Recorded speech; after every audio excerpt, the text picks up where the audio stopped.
J'ai rencontré Ange Gaël, j'étais à l'université. Je pense bien en deuxième année d'université. J'étais à l'IST en comptabilité et finance. En 2010, en tant qu'étudiant en France, je suis venu effectuer un stage au Gabon.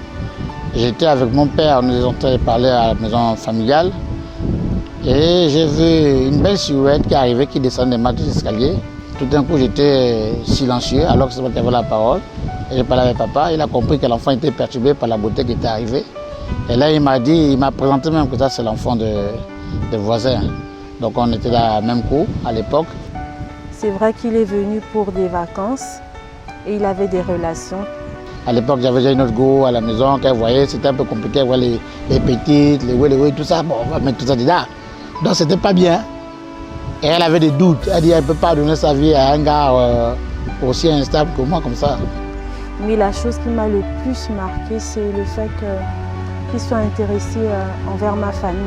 Son côté social. Il a un grand cœur.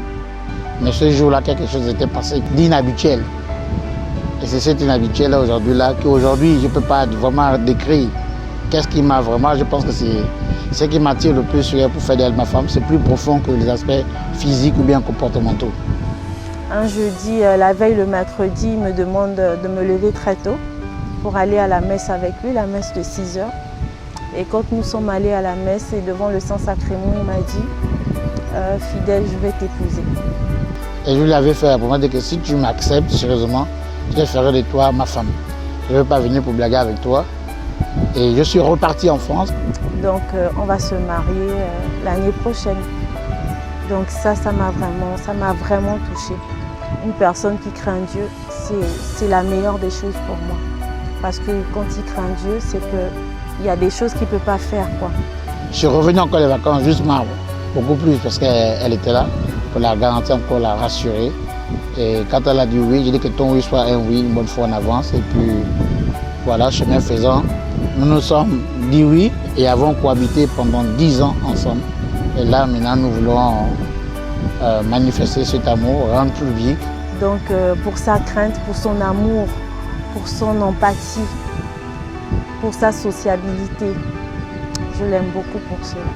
Je tiens d'abord par-dessus tout remercier Dieu, le Père Tout-Puissant, par qui toute chose est arrivée, qui était toujours là dans les moments difficiles, par sa parole, par sa présence.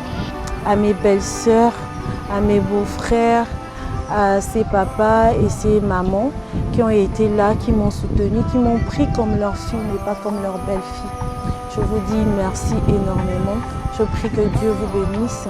Et à nos parents aussi, nos parents mis les connaissances, qui nous ont épaulés quand nous n'avons pas eu de repères. Et toutes ces personnes-là, je vous dis merci du fond de cœur. Et je dis merci aussi à mes parents qui ont accepté mon homme tel qu'il est. Et à toutes ces personnes-là qui viendront, mes invités, je vous aime beaucoup. Je dis merci pour cet honneur que vous me faites pour ce grand jour. Bisous. Vous êtes tous nos témoins de ce mariage. Venez vivre ce grand amour que vous avez longtemps soutenu. Et par la grâce de Dieu, que tout se passe bien. Dieu m'a donné mieux. Reste avec moi, bien.